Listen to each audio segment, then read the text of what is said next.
차례대로 살펴보는 가운데 우리는 사도 바울의 제3차 선교 여행의 여정에 대한 기록을 살펴보고 있습니다.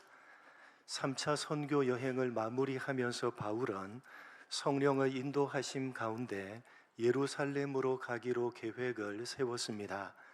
성령께서 인도하셨기 때문에 바울은 너무나도 들르고 싶었던 에베소조차 그냥 지나치면서 서둘러서 급히 목적지를 향해서 갔습니다. 그러던 중 밀레도 항구에서 배를 갈아타기 위해서 잠시 머물렀을 때 바울은 에베소 교회의 장로들을 그곳으로 초청해서 마지막 당부의 말씀을 남깁니다. 내가 에베소 교회를 주와 및 은혜의 말씀에 부탁하노니, 교회를 하나님의 말씀에 부탁한다는 그 간절한 당부의 말씀을 남긴 후에 바울은 에베소 교회의 장로들과 가슴 아프고도 눈물겨운 작별을 나누고 다시 배에 몸을 싣고 목적하는 예루살렘을 향해서 가게 됩니다. 이어지는 21장 1절 상반절 말씀은 그 눈물겹고 가슴 아픈 작별의 장면을 아주 짧고도 강렬한 단어로 묘사를 하고 있습니다. 같이 읽겠습니다. 시작.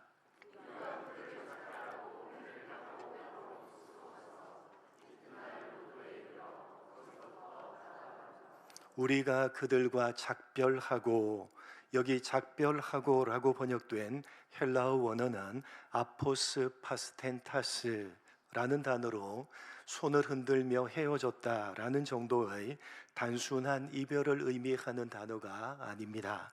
이 단어는 강제로 떼어내다, 억지로 찢어내다 라는 의미를 가진 단어입니다. 마치 부모와 자식을 강제로 떼어놓을 때 혹은 한 몸에 있는 지체를 절단할 때에 사용하는 단어가 바로 아포스 파스텐타스, 작별하고 라고 번역된 단어입니다. 여러분, 바울은 왜 그토록 찢어지는 아픔을 뒤로하고 서둘러서 급히 떠나야만 했던 것입니까? 그것은 앞에서 살펴본 대로 성령의 인도하심 가운데 성령에 매여서 오순절이라는 절기에 맞추어서 목적지에 도착하기 위함이었습니다. 그래서 바울 일행은 서둘러서 급히 예루살렘을 향해서 배를 타고 가장 빠른 항로인 고스, 로도, 바다라, 베니게 그리고 구브로를 거쳐서 수리아 지방의 무역 거점이었던 두로 항구에 도착을 하게 됩니다. 그곳 두로에 도착한 바울 일행은 타고 가던 배가 짐을 부리는 동안 7일 동안을 그곳에서 머물렀습니다.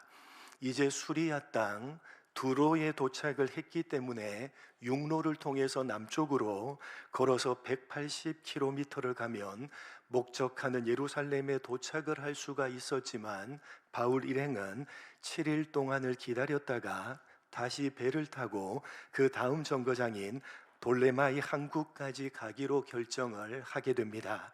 왜냐하면 두로에서 육로로 예루살렘으로 가는 길은 거대한 산악지대를 통과해야 하는 너무나도 험난한 지형일 뿐만 아니라 강도들의 위험까지 감수해야 되는 길이었기 때문입니다. 그래서 바울 일행은 배가 짐을 부리는 7일 동안을 두로에 머물기로 결정을 하고 그곳에 있던 제자들을 찾아서 그 집에 머물렀는데 바울은 그곳에서 이해하기 어려운 일을 만나게 됩니다. 본문 4절로 6절, 이해하기 어려운 일을 만나게 됩니다. 한 절씩 교독합니다. 제자들을 찾아서 거기서 이래를 머물더니 그 제자들이 성령의 감동으로 바울더러 예루살렘에 들어가지 말라 하더라.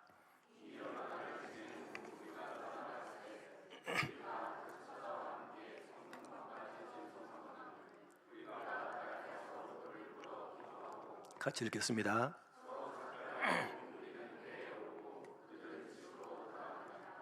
여러분, 두로에서 바울이 만났던 이해하기 어려운 일은 어떤 일입니까? 그곳 두로에 있던 제자들이 예루살렘을 목적지로 해서 가고 있는 바울에게 그곳에 가지 말라고, 가면 안 된다고 만류를 하는 것입니다. 바울의 입장에서, 그리고 성경을 읽고 있는 우리들의 입장에서 이것이 왜 이해하기 어려운 일인가 하면, 본문 4절을 보시면 그들이 그냥 만류를 했던 것이 아니라 무엇으로? 성령의 감동으로 가지 말라고 만류를 했다고 되어져 있기 때문입니다. 여러분, 지금 바울이 예루살렘을 목적지로 해서 급히 서둘러서 가고 있는 까닭은 무엇 때문입니까? 성령께서 그렇게 하라고 말씀하셨고 그를 인도하셨기 때문입니다. 그래서 바울은 성령에 매여서 급히 서둘러서 가고 있는 것입니다. 그런데 두로에 있던 제자들은 예루살렘으로 가면 안 된다고, 가지 말라고 바울을 만류하는데, 그냥 만류하는 것이 아니라 무엇으로? 성령의 감동으로 만류를 하는 것입니다. 분명히 성령의 인도하심 가운데 성령에 매여서 가고 있는데, 성령의 감동하심으로 가면 안 된다고 만류를 하는 것입니다. 도대체 이런 모순이 어디에 있습니까? 성령이 다른 성령이십니까? 아니지 않습니까? 같은 성령이십니다. 그러면 같은 성령께서 바울에게는 가라고 하시고 두로의 제자들에게는 가면 안 된다고 이랬다 저랬다 한 입으로 두 말씀을 하시는 것입니까? 그럴 리가 없습니다. 어찌되었건 간에 7일이 지난 이후에 바울은 그를 만류하는 두로의 제자들과 작별하고 다시 배를 타고 목적지인 예루살렘을 향해서 떠나갑니다. 그런데 또다시 바울은 이해하기 어려운 일을 만나게 됩니다. 이어지는 본문 7절로 9절 교독합니다. 두로를 떠나 항해를 다 마치고 돌레마이에 이르러 형제들에게 안부를 묻고 그들과 함께 하루를 있다가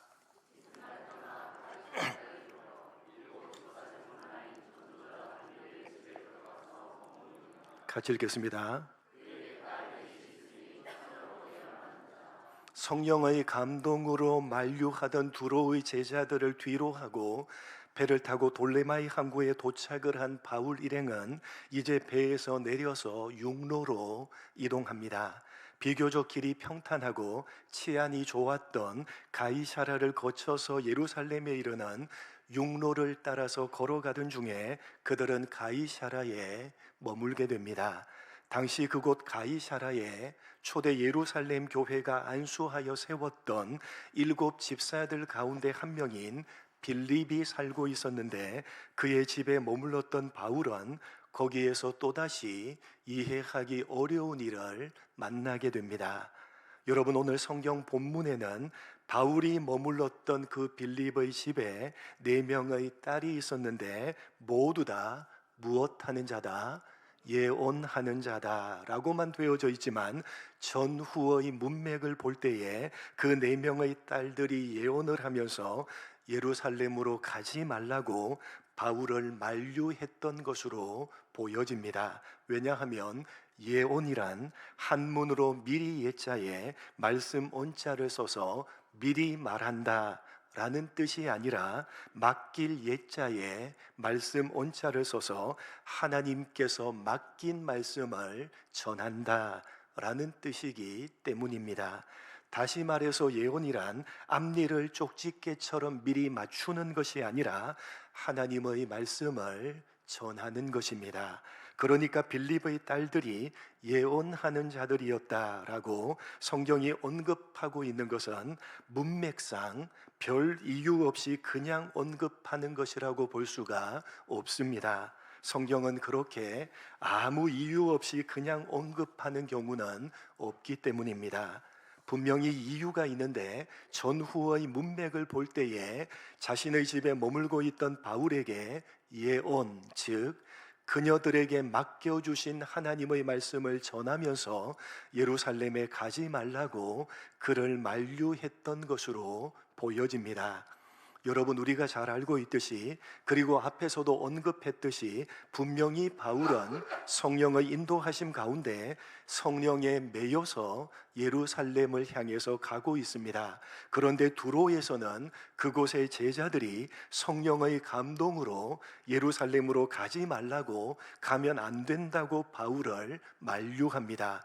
그러한 만류를 뒤로 하고 이제 길고 긴 항해를 마치고 드디어 막바지인 육로로 예루살렘을 향해서 가고 있는 중인데, 다시 한번 가지 말라고, 가면 안 된다고 이번에는 하나님의 말씀으로 만류를 하는 것입니다. 그리고 그것도 모자라서 이제 성령과 하나님의 말씀, 이 두 가지를 함께 사용해서 거듭해서 바울을 만류합니다.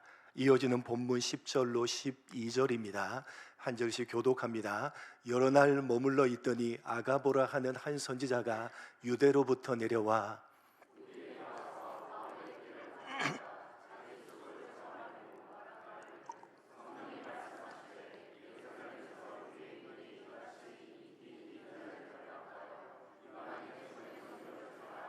같이 읽겠습니다. 우리가 그 말을 듣고 그곳 사람들과 더불어 바울에게 예루살렘으로 올라가지 말라 권하니, 성령의 감동으로 하는 만류를 뒤로 하고 하나님의 말씀으로 하는 만류를 버텨내고 있는데, 이제 성령과 하나님의 말씀으로 만류를 하는 것입니다. 유대로부터, 즉 바울이 가고 있는 목적지인 그 예루살렘으로부터 내려온 선지자 아가보가 많은 선지자들이 했던 전형적인 방법인 행동으로 표현을 하면서 하나님의 말씀을 전합니다. 바울의 허리띠를 가져다가 자신의 손과 발을 묶는 행동을 하면서 예루살렘으로 가게 되면 이 허리띠의 주인인 바울은 이렇게 결박되어서 이방인의 손에 넘겨지게 된다고 경고하면서 가지 말라고, 가면 안 된다고 바울을 만류합니다. 그리고 그것을 아가보는 성령이 말씀하시기를 이라고 해서 성령께서 하신 하나님의 말씀이라고 분명하게 밝힙니다. 성령의 감동으로 만류를 하고 다시 한번 하나님의 말씀으로 만류를 했는데, 또다시 이번에는 성령께서 하신 하나님의 말씀으로 만류를 하는 것입니다. 그것도 가고 있는 목적지인 예루살렘으로부터 내려온 선지자가 말입니다. 그렇게 거듭 반복되자 지금까지 선교의 모든 여정을 바울과 함께 하고 있던 그의 일행들까지도 그곳 사람들과 더불어서 제발 예루살렘으로 가지 말라고, 가면 안 된다고 간곡하게 만류합니다. 여러분, 바울이 예루살렘으로 가려고 계획을 세웠던 까닭은 분명히 성령께서 그를 인도하셨기 때문입니다. 그리고 그러한 성령의 인도하심 가운데 성령에 매여서 바울은 예루살렘을 향해서 가고 있습니다. 그런데 도대체 왜 성령의 감동으로 가지 말라고 만류를 하고 하나님의 말씀으로 만류를 하고, 그것도 모자라서 성령께서 하나님의 말씀으로 만류를 하시는 것입니까? 가라고 할 때는 언제고 거의 다 왔는데 이제 와서 왜 가지 말라고 거듭 만류를 하는 것입니까? 도대체 이런 모순이 어디에 있습니까? 성령이 다르지 않고 같은 성령이신데 왜 이랬다 저랬다 한 입으로 두 말씀을 하시는 것입니까? 여러분, 이러한 모순에 대한 해결책을 우리는 이해하기 어려운 일들을 거듭해서 겪었던 바울이 자신을 만류하고 있는 모든 사람들을 향해서 답변하고 있는 말씀 속에서 발견할 수가 있습니다. 거듭되는 이해하기 어려운 일들을 겪었던 바울이 자신을 만류하는 사람들을 향해서 이렇게 말씀합니다. 본문 13절 14절 같이 읽겠습니다. 시작.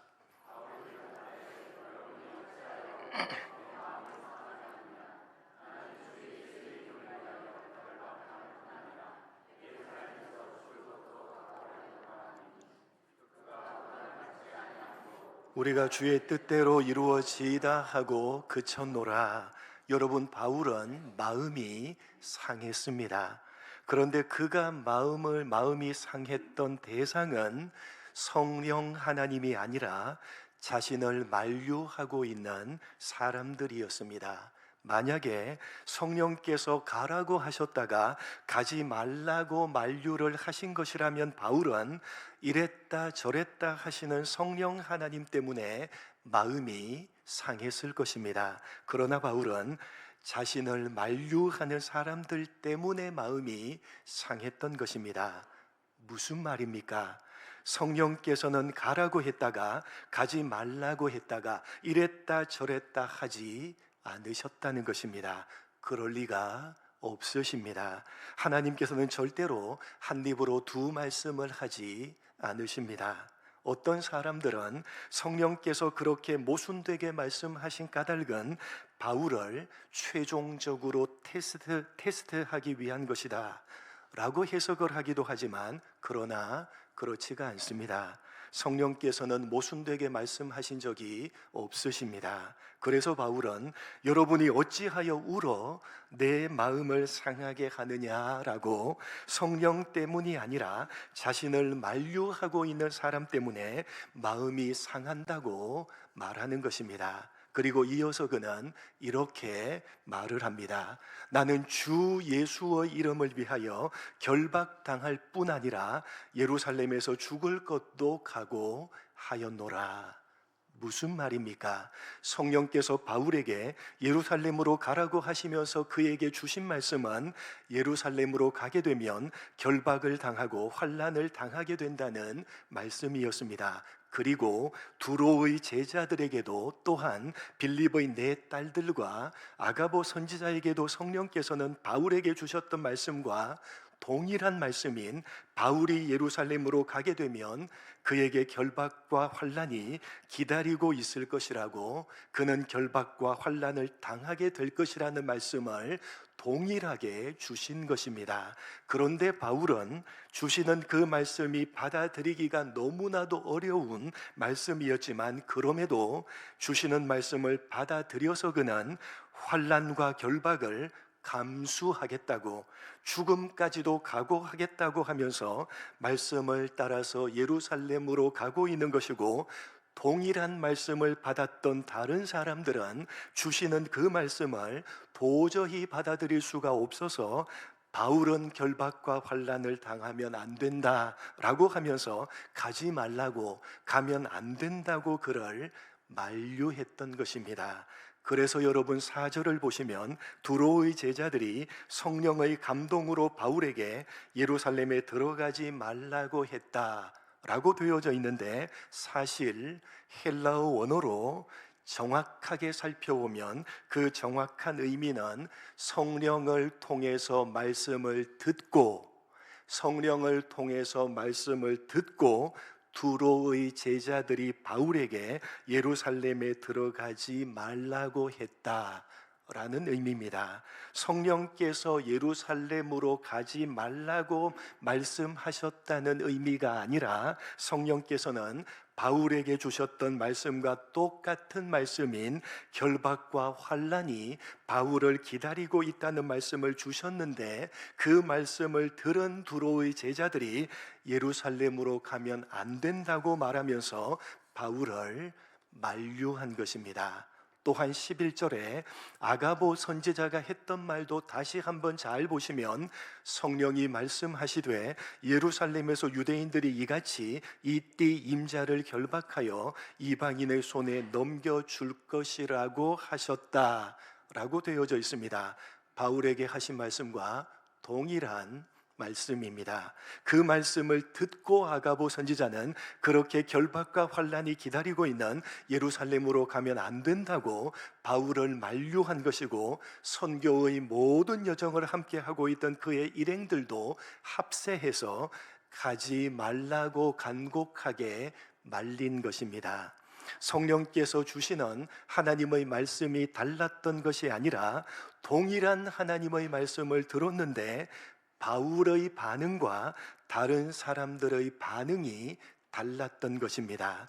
주시는 하나님의 말씀이 받아들이기가 어려운 말씀이었지만 바울은 받아들였던 것이고 다른 사람들은 받아들이지 못했던 것입니다. 여러분, 그 이유가 무엇 때문입니까? 바울은 대단히 위대한 신앙인이었고 다른 사람들은 그렇지 못하기 때문입니까? 아니요, 결코 그렇지가 않습니다. 여러분, 바울 또한 주시는 말씀을 받아들이기가 너무나도 어려웠습니다. 그래서 지난번에 살펴봤던 바와 같이 바울은 일행들과 떨어져서 드로아에서 앗소까지를 홀로 걸어서 갔던 것입니다. 주시는 하나님의 말씀을 받아서 알고는 있지만 그러나 알고 싶지 않은 자기 자신에게 있는 말씀과 현실 사이에 있는 그 간격을 메우는 시간이 그에게 필요했던 것입니다. 그렇게 알고 싶지 않은 자신에게 이미 알고 있는 말씀을 받아들이게 하는 그 과정을 홀로 싸워냈기 때문에 바울은 주시는 하나님의 말씀을 받아들일 수가 있었던 것이고 다른 사람들은 그 과정을 싸워내지 못했기 때문에 주시는 말씀을 받아들일 수가 없었던 것입니다. 바울과 똑같이 그들에게도 주시는 말씀과 받아들이기 어려운 자신 사이에 있는 그 간격을 메우는 시간이 필요했기 때문에 성령께서는 바울을 만류하는 그 과정을 통해서 그들 또한 주시는 말씀을 그들 자신의 것으로 받아들이게 하신 것입니다. 그래서 본문 14절에서 보는 바와 같이 그들 또한 주의 뜻대로 이루어지이다 라고 하면서 주시는 말씀을 받아들이고 만류하던 것을 그치게 되었던 것입니다. 여러분, 여기에서 우리는 사도행전을 기록한 누가가 왜 성령에 매여서 가고 있는 바울과 그것을 만류하는 사람들을 서로 대조하면서 이 내용을 이토록 길게 기록을 하고 있는 것인지를 곰곰이 생각해 봐야 합니다. 여러분, 기록자인 누가가 이 사도행전을 기록한 이유는 누구 때문입니까? 여러분, 이 누가가 사도행전을 기록한 이유는 누구 때문입니까? 먼저 누가는 예수님의 행적과 가르침을 담은 누가복음을 기록하면서 그 서두에 데오빌로 각하에게 차례대로 써 보내는 것이 좋은 줄 알았노라 라고 시작을 합니다. 그리고 이어서 사도행전을 기록하면서 그 첫머리에 데오빌로여 라고 하면서 먼저 적어서 보낸 누가복음에 이어서 이 사도행전을 적고 있는 것이라는 사실을 분명하게 밝힙니다. 그러니까 이 사도행전은 각하라고 부를 만큼 그 지위가 상당히 높았던 당시의 로마 관리로 추정되는 데오빌로라는 사람에게 적어서 보낸 두 번째 편지입니다. 첫 번째 편지가 누가복음이고 이어서 이 사도행전을 적어서 보낸 것입니다.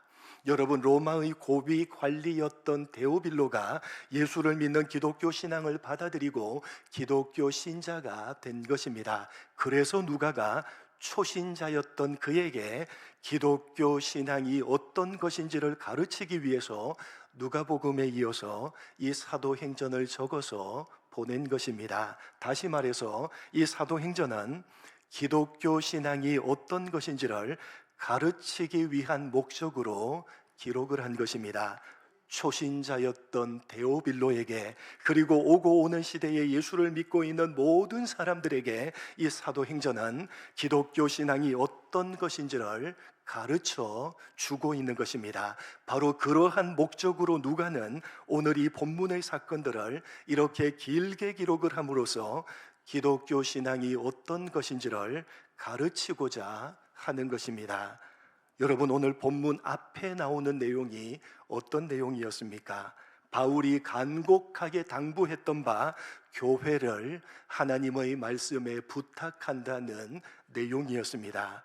교회는 하나님의 말씀으로 지켜내야 한다는 내용에 이어서 그렇기 때문에 그 교회 공동체에 속해 있는 기독교 신앙을 가진 모든 사람들은 반드시 주시는 말씀을 자신의 것으로 받아들이기 위한 주의 뜻대로 이루어지이다라고 하는 자기 싸움을 싸워가야 한다고, 그것이 기독교 신앙이라고 누가가 데오빌로를 비롯한 모든 사람들에게 가르치기 위해서 오늘 본문의 사건을 상세하게 기록하고 있는 것입니다.